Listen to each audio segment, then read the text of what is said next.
A paz do Senhor, queridos irmãos. Abra sua Bíblia no texto que encontramos no livro do Êxodo, capítulo 34, a partir do verso 10, que nos diz assim, Êxodo 34 e 10. Então o Senhor disse: Eis que faço uma aliança. Diante de todo o seu povo farei maravilhas que nunca foram feitas em toda a terra, nem entre nação alguma, de maneira que todo este povo em cujo meio você está veja a obra do Senhor, porque coisa terrível é o que faço com você. Observe o que hoje eu ordeno a vocês. Eis que expulsarei da frente de vocês os amorreus, os cananeus, os heteus, os ferezeus, os heveus e os jebuseus.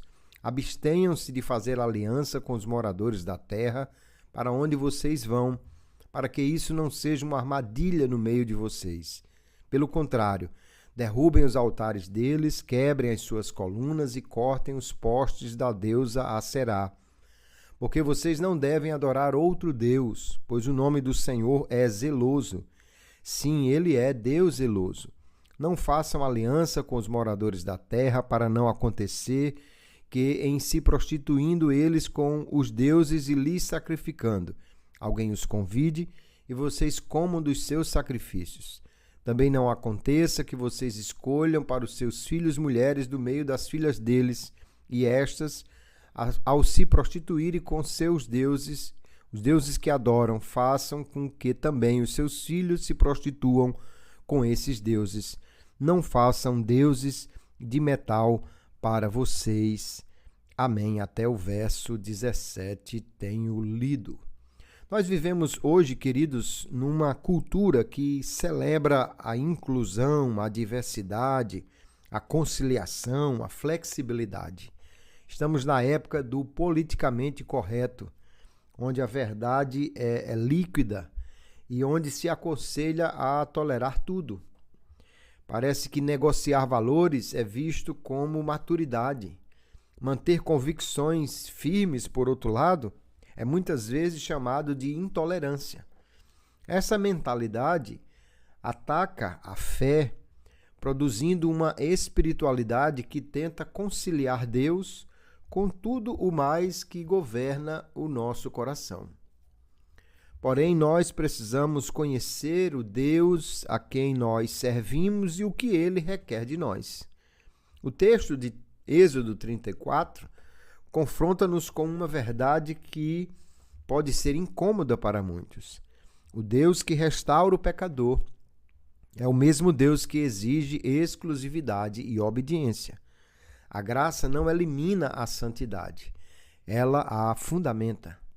E nós vamos olhar para esse texto que ocorre após o maior colapso espiritual de Israel ao sair do Egito, a construção do bezerro de ouro. A aliança foi quebrada, mas Deus, por pura misericórdia, se revela novamente como um Deus compassivo e misericordioso, mas ele mostra que essa graça maravilhosa se traduz em uma vida de relacionamento com ele e que nós precisamos, então, conhecer a sua graça. A primeira coisa que chama a atenção no texto é que a graça de Deus é quem inicia a aliança. No verso 10, Deus diz: Eis que faço uma aliança. O povo havia sido infiel. O povo havia construído o bezerro. E Deus não diz: agora vocês se virem ou vocês façam alguma coisa, mas Deus diz: eu faço uma aliança. Sempre Deus é que toma a iniciativa de nos buscar, de nos alcançar, de estender a mão para nós. A iniciativa é totalmente divina. O homem nunca busca a Deus primeiro. Deus é quem busca o homem, mesmo quando ele erra, mesmo quando ele faz algo que desagrada a Deus. E Deus promete agir como agiu antes, fazendo maravilhas nunca antes vistas. A restauração aqui não é parcial. Deus não diz: olha, eu vou estar com vocês, mas não vou fazer mais do que já fiz. Deus diz: não, eu vou fazer maravilhas como nunca antes vocês viram. A restauração começa com Deus, não com o povo. Isso mostra que Deus nos alcança não porque nós merecemos, não porque mudamos, mas para que sejamos transformados. A nossa obediência não é uma condição para Deus agir por nós. Ela é apenas uma resposta a esta graça de Deus. E isto é maravilhoso, porque a esperança do pecador não está em si mesmo, na sua constância, na sua capacidade de ser fiel, mas está na fidelidade de Deus. A graça é que inicia a aliança. Mas esse mesmo Deus que diz, eu farei uma aliança e eu farei coisas grandes, ele também diz no verso 11, guarda o que hoje te ordeno. A segunda coisa que vemos então é que a graça é que forma a obediência. Deus age primeiro, depois Deus chama a obediência. Porque o coração humano naturalmente não é obediente, mas pela graça de Deus, ele nos capacita para obedecermos às suas exigências para nós. Guardar aqui não é apenas cumprir regras, mas vigiar o coração para não perder o rumo da aliança, para não se afastar do relacionamento com Deus. Aqui a obediência não é apenas legalismo, uma série de regras para serem observadas, mas é uma forma de viver que honra a Deus em gratidão por sua graça. A graça, queridos, não nos livra do compromisso da obediência, ela nos capacita para ele. Obediência sem graça vira fardo, mas graça sem obediência também vira licenciosidade. A fé madura vive este equilíbrio. Eu recebo a graça e respondo com obediência. A obediência a Deus não é uma moeda de troca, é uma resposta amorosa a um Deus que toma a iniciativa de nos oferecer a sua graça e a sua generosidade. Então a fé madura entende que obedecer não é perder liberdade, mas aprender a viver dentro de uma aliança com um Deus maravilhoso, mas que tem regras para que possamos andar de acordo com a sua vontade. A terceira coisa que o texto nos mostra é que a graça, ela exige exclusividade. O Senhor diz, no verso 12 em diante, não faça aliança com os moradores da terra. Deus avisa que o povo não deve adorar os deuses, porque isso seria uma armadilha se eles fizessem aliança com as pessoas. Ele diz, quebrem os altares, quebrem as colunas, não adorem outro Deus, não façam aliança para não acontecer que quando este povo da terra for adorar os seus deuses, convide vocês e vocês participem disto. Aqui a aliança envolve então lealdade a Deus, compromisso com Deus e nos livrarmos de influências que podem atrapalhar esse relacionamento. Deus ordena a destruição dos símbolos idólatras, porque o problema não é conviver com as pessoas. Deus não diz que eles deveriam matar as pessoas, mas sim não se comprometer com a sua forma de crença para não prejudicar a fé em Deus como Deus verdadeiro. Nós precisamos ter cuidado, porque nem toda conciliação é sinal de sabedoria. Nós podemos trabalhar com as pessoas, ter alianças profissionais, mas temos que ter o cuidado para que alianças ideológicas não moldem a nossa adoração, a nossa fé, o nosso relacionamento com Deus. Porque Deus diz, o Senhor cujo nome é zeloso, é um Deus zeloso. Aqui está a questão importantíssima desse texto. Zelo não é insegurança, é um amor exclusivo. É um compromisso de relacionamento de quem ama e não quer que o outro se afaste dele, porque o seu relacionamento é a melhor coisa que ele pode ter. Deus se apresenta aqui como um marido fiel, não como um governante distante, porque o pecado não é apenas uma quebra de regras, mas é infidelidade num relacionamento. E Deus não aceita dividir o trono do coração simplesmente porque não há outro que possa ser rival dele, não há outro que possa ser igual a ele. Não existe, então, uma fé neutra, uma adoração neutra. Ou nós adoramos o Deus verdadeiro, ou nós comprometemos esta fé envolvendo deuses pequenos, deuses criados pelos homens. A idolatria moderna geralmente não se curva diante de imagens, mas se curva diante de valores.